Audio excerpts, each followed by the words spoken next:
Monsieur le Président, le ministère public et la partie civile qui ne trouvent plus de recettes dans le droit stricto sensu pour étayer leur accusation et qui voient l'ordonnance de renvoi livrée à l'autodafé, à la désarticulation, qui craignent de voir désormais beaucoup d'accusés les échapper, veulent revenir sur le vomitif. À l'origine, c'était un crime contre l'humanité. Il y a eu la disqualification de cette infraction parce qu'on avait voulu que ce soit les autorités, nos juridictions nationales qui aient connaissance de cette affaire. Elle a été requalifiée en crime simple, conformément à notre législation.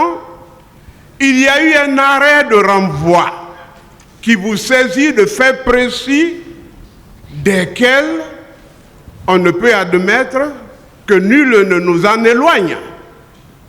C'est pourquoi, Monsieur le Président, Messieurs les assesseurs, nous vous savons très attachés à la loi, à la légalité, et votre rigueur, votre vigueur intellectuelle, votre grande maîtrise des dossiers, vous feront trancher cette question sur le siège pour que le cours normal de cette histoire n'échappe pas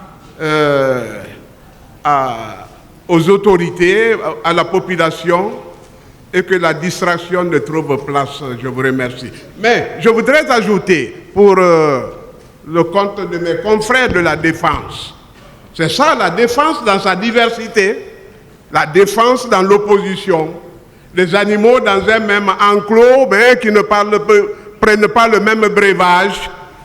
Quand on s'attaque à la stratégie de défense de Toumba, nous nous rendons compte que si nous utilisons le thermomètre, qu'elle est payante et dérangeante. Je vous remercie.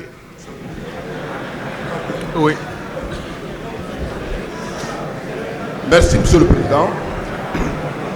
Monsieur le Président, nous avons suivi avec un intérêt soutenu cette question qui a surgi et qui a suscité un débat entre les parties à ce procès. La question de la qualification et de la requalification. Monsieur le Président, nous sommes entre professionnels de droit. Nous savons les étapes pendant lesquelles la qualification et la requalification interviennent. Vous êtes saisi, votre tribunal est saisi par une ordonnance de renvoi et qui a renvoyé les personnes devant votre tribunal pour des faits visés, Monsieur le Président. On veut vous faire croire à cette phase d'instruction définitive que la question de requalification n'est pas possible. Monsieur le Président, elle est bel et bien possible. Mais en quelle matière? C'est là, en quelle méthode? C'est la question qu'on se pose. Devant le juge d'instruction, les faits initialement poursuivis par le parquet, par réquisitoire introductif, ces faits ont été requalifiés devant le juge d'instruction. C'est une étape. Le pool des juges d'instruction a requalifié ces faits, bien entendu, suite à un réquisitoire supplétif du parquet. Le pool des juges d'instruction a requalifié en des faits de complicité. C'est un droit conféré au juge d'instruction, Monsieur le Président. Devant votre tribunal aussi, la question peut être débattue. C'est la loi qui le dit. Monsieur le Président, mais en le faisant comment? En le soumettant au débat. Et nous sommes dans le débat. Nous sommes dans le débat. On veut vous faire croire que la possibilité de requalification n'est pas possible. elle est belle et bien possible, Monsieur le Président. Elle est belle et bien possible. Donc c'est pour vous dire, Monsieur le Président, que contrairement à ce que la défense est en train de dire, pour dire que telle question ne doit pas être posée par rapport aux faits, tendant à requalifier les faits, Monsieur le Président, cet argument c'est sans objet. Votre tribunal peut bel et bien soumettre cette question au débat et dans la décision à intervenir, requalifier les faits, initialement renvoyer devant vous par l'ordonnance de renvoi. Et également, on vous fait comprendre que les faits ont été commis sous l'empire de l'ancienne loi. Les lois de procédure sont d'application immédiate. C'est un principe, Monsieur le Président. Et je vous remercie, tout en vous disant que la requalification, elle est belle et bien possible devant votre tribunal, tout en soumettant la question au débat. Je vous remercie. Bon, est-ce qu'on peut évoluer? Oui. On va évoluer. Oui, Monsieur le Président. Hein? Est-ce qu'on peut évoluer, oui, s'il vous plaît? J'évolue dans mes questions. Et... Bon, ok. Le ministère public a la parole. On va finir qu'il finisse d'abord. Merci, Monsieur le Président. Monsieur le Président, je pense que la question est réglée. Suivez, s'il vous plaît. Suivez. À l'article 6. L'article 6 du Code pénal guinéen, qui dispose en ces termes: sont seuls punissables les faits constitutifs d'une infraction à la date à laquelle ils ont été commis. Ne peuvent être prononcées que les peines légalement applicables à la date de la décision. Ce qui nous intéresse de plus, c'est l'alinéa 3. Toutefois, les dispositions nouvelles s'appliquent aux infractions commises avant leur entrée en vigueur et n'ayant pas fait l'objet d'une condamnation passée en force de choses jugées, lorsqu'elles sont moins sévères que les dispositions anciennes. Monsieur le Président, honorables assesseurs, votre tribunal est saisi d'une kyrielle d'infractions, parmi lesquelles il y a l'assassinat. L'assassinat est une infraction qui est condamnée à perpétuité, la réclusion criminelle à perpétuité. Et le crime contre l'humanité dont on est en train de parler, Monsieur le Président, est prévu au niveau des dispositions des articles 194 et 195 du même code pénal. Et lorsque vous lisez l'avant-dernier alinéa, on vous dit que les crimes contre l'humanité sont punis de la réclusion criminelle à perpétuité. C'est-à-dire la peine qui est applicable à l'assassinat, c'est la même peine qui est applicable aux crimes contre l'humanité. Je pense, Monsieur le Président, il est bel et bien possible, dans cette salle, que le ministère public soumette au débat cette infraction-là. Parce que tout le monde est d'accord avec nous que les infractions qui ont été commises au stade, Monsieur le Président, sont des crimes contre l'humanité. On ne veut pas entendre ça. Mais Monsieur le Président, je pense que le moment est venu, peut-être que le moment n'est pas encore propice, puisqu'on est en train d'interroger les accusés, mais le moment est venu, Monsieur le Président, au-delà même des crimes contre l'humanité, il y a d'autres infractions qu'on a déjà recensées, qu'on soumettra au débat. Parce que ce qui est clair, Monsieur le Président, on est en instruction définitive d'une affaire. Et cette instruction définitive-là, Monsieur le Président, peut permettre la réqualification. Le moment venu, nous allons revenir. Je vous remercie. Pour terminer, Monsieur le Président, j'ai bien entendu tout à l'heure un des conseils s'adressant à votre tribunal dire qu'il y aurait eu une formation qui avait été organisée dont le but essentiel, c'est réellement d'aboutir à une requalification de ces infractions-là. Que les uns et les autres sachent raison garder. Nous sommes en matière de procédure pénale. Les accusés sont renvoyés devant la juridiction pour répondre à des infractions bien précises. Nous sommes des professionnels, que nous mesurons tout ce que nous disons.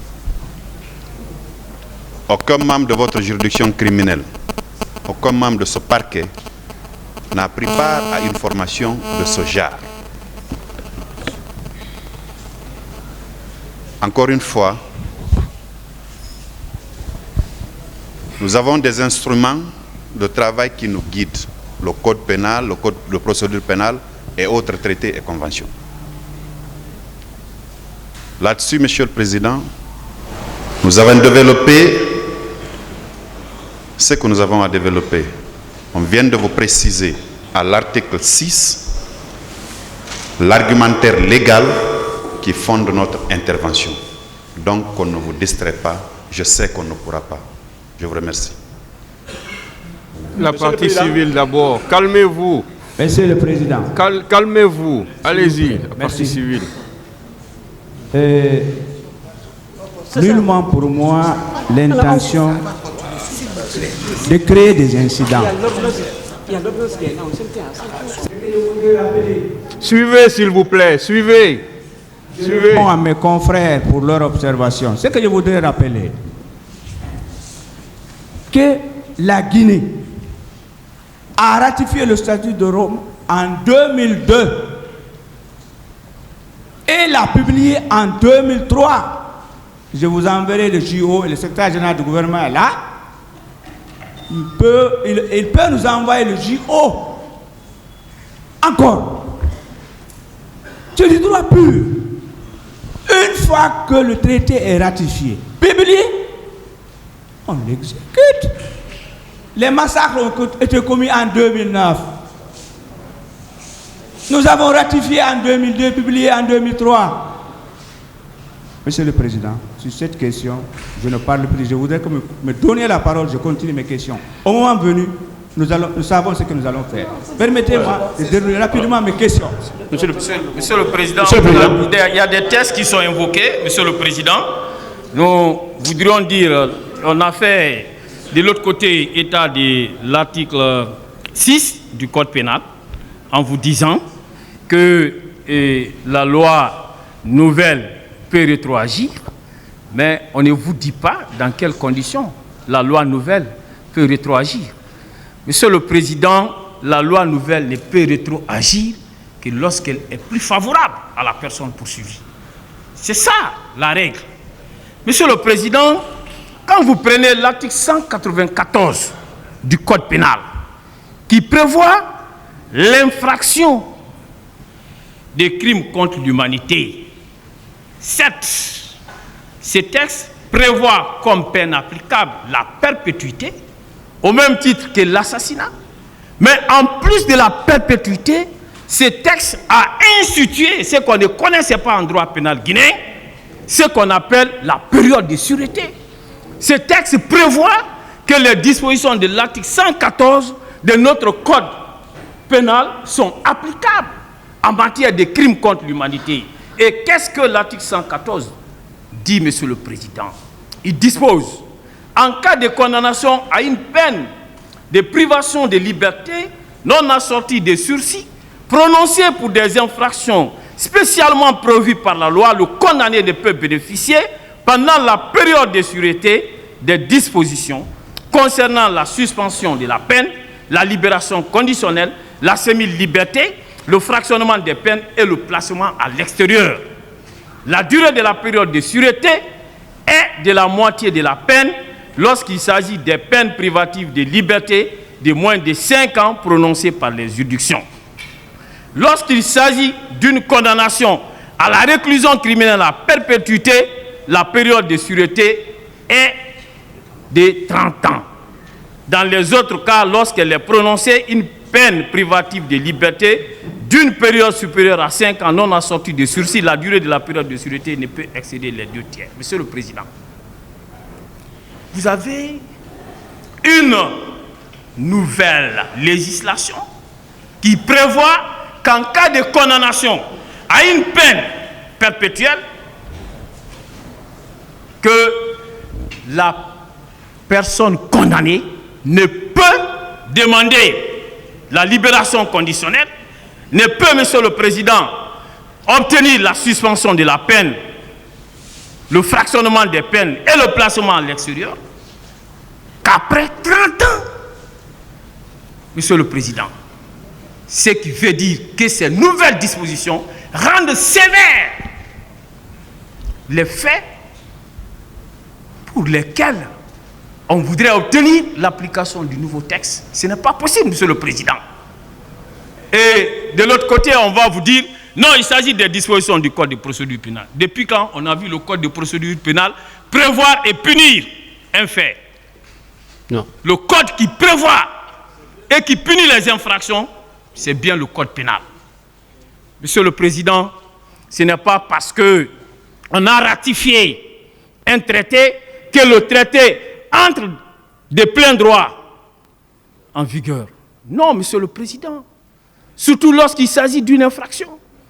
Nous savons que la République de Guinée a eu à ratifier le Code OHADA qui prévoit des infractions aux actes uniformes. Mais quand est-ce que ces infractions ont été réintégrées dans le droit pénal guinéen? Ce n'est qu'à travers le nouveau Code pénal, le Code pénal du 26 octobre 2016.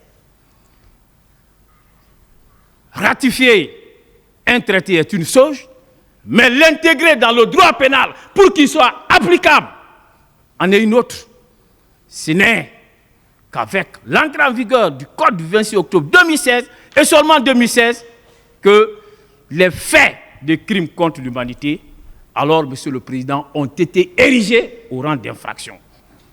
Donc, Monsieur le Président, c'est pour vous dire que l'arrêt rendu en la matière par la Cour suprême, cet arrêt est tout à fait conforme au droit sur toute la ligne.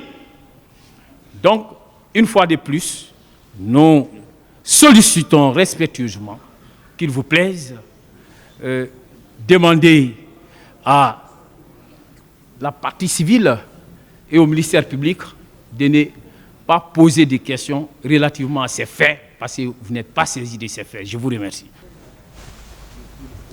Le tribunal estime qu'il est saisi des faits et des personnes à travers l'ordonnance de renvoi et que rien n'interdit au tribunal de pouvoir procéder à une requalification. Mais le tribunal estime qu'on n'est pas à cette phase.